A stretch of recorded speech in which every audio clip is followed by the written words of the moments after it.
മൊയ്ലുക്ക ഒട്ടേറെ പുസ്തകങ്ങൾ എഴുതിയിട്ടുണ്ട്. 20ഓളം പുസ്തകങ്ങളാണ് ഇതുവരെ പുറത്തു വന്നിട്ടുള്ളത്. അതിൽ കവിതകളും കഥകളും തിരക്കഥകളും ഉൾപ്പെടുന്നു. ഏറെയും പ്രണയ കവിതാ സമാഹാരങ്ങൾ തന്നെ. കൂടാതെ പ്രകൃതിയോട് ബന്ധപ്പെട്ടിട്ടുള്ള ഒട്ടേറെ കവിതകളുമുണ്ട്.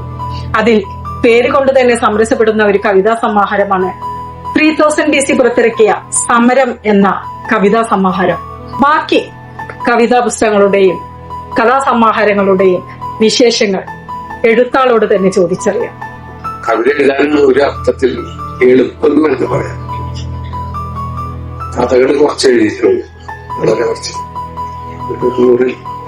100 കഥകൾ എഴുതിയിട്ടുണ്ട്. കവിതകള് ഒരു 1300 നമ്മൾ വിചാരിക്കണം. എഴുത്തില് നമുക്ക് പ്രകൃതിയോട് ഒരു ഇഷ്ടമുണ്ട്, മരങ്ങളോട് ഒരു ഇഷ്ടമുണ്ട്, സ്നേഹം. ആ ഇഷ്ടം പ്രണയ കവിതകളിലും ഉണ്ട്. 2 പ്രണയ കവിതാ സമാഹാരം തന്നെ ഇറങ്ങിയിട്ടുണ്ട്. പുതുഞ്ചെരുവിൽ നിന്ന് എന്നിലേക്ക് ചായുന്നത് എന്ന് പറഞ്ഞൊരു പുസ്തകവും പെർഫ്യൂം എന്ന് പറഞ്ഞൊരു പുസ്തകവും പ്രണയ കവിതാ സമാഹാരങ്ങളാണ്.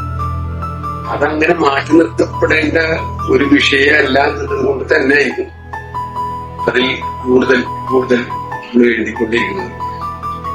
എല്ലാ കാലത്തും ഈ പ്രണയ കവിതകൾക്ക് മാർക്കറ്റ് ഉണ്ടെന്നുള്ളതാണ്